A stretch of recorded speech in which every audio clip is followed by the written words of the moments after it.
అందరికీ నమస్కారం అండి. ముందుగా అందరికీ గణతంత్ర దినోత్సవ శుభాకాంక్షలు. ఈరోజు మియాపూర్ విలేజ్లోని ఇక్కడ ఈ చౌరస్తాలో అదేవిధంగా హేమదుర్గ టెంపుల్లో ఫ్లాగ్ హాస్టింగ్ చేయడం జరిగింది. ఈ కార్యక్రమానికి ముఖ్య అతిథిగా చేలింగంపల్లి కాన్స్టిట్యున్సీ ఇన్ఛార్జ్ అదేవిధంగా TPCC general secretary Shri Jagadeeswara Rao గారు రావడం జరిగింది.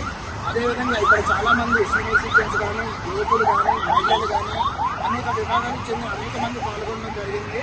అదేవిధంగా ఈ గణతంత్ర దినోత్సవం స్మరించుకుంటూ మనం ఏదైతే రాజ్యాంగ విలువలు ఏదైతే మనం చేస్తున్నామో ఆ రాజ్యాంగ విలువలు అనేది మనం కాపాడుకోవాలి.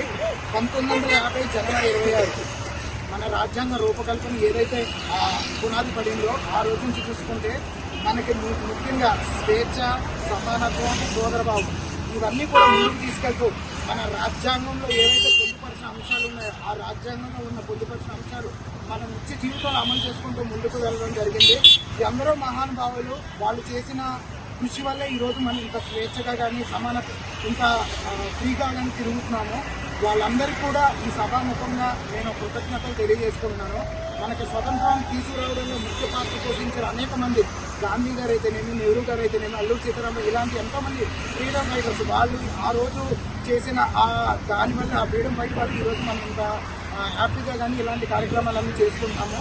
అదేవిధంగా బిఆర్ అంబేద్కర్ ఏదైతే రాజ్యాంగంలో పొందుపరిచింది 18 సంవత్సరాలు నిన్న వారికి ఓటు హక్కు కానీ, ఒక నాయకుడిని ఎన్నుకోవడం కానీ ఇలాంటి ఏవైతే ఉన్నాయి అంశాలు ఇవన్నీ కూడా మనం ముందుకు తీసుకెళ్తూ అనునిత్యం మనం అందరితో సమానంగా కలుపుకొని అన్ని వర్గాలు అంటరాని వర్గం ఇవన్నీ కాకుండా అన్ని కులాలని మతాలని అందరినీ కలుపుకొని అన్ని విధాలుగా ముందుకు తీసుకెళ్తూ మనం అందరినీ ఈ రాజ్యాంగాన్ని పరిరక్షించుకుంటూ మనం నిత్య జీవితంలో ఏదైనా ఒక సమస్య వచ్చినా అందరినీ కలుపుకొని ఆ సమస్యను పరిష్కరించే దిశగా మనందరం ముందుకు సాగాలని, అదేవిధంగా కొంతమంది యువకులు కూడా నేను అదే చెప్తున్నాను.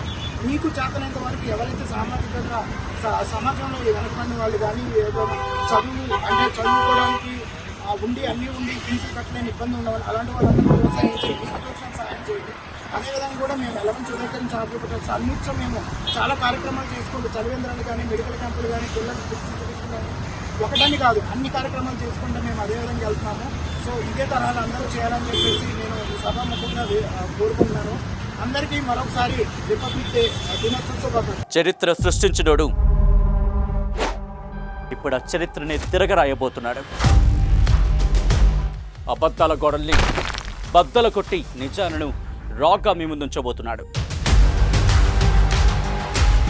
నిజమైన వార్తల కోసం వెంటనే డౌన్లోడ్ చేసుకోండి రా యాప్ని.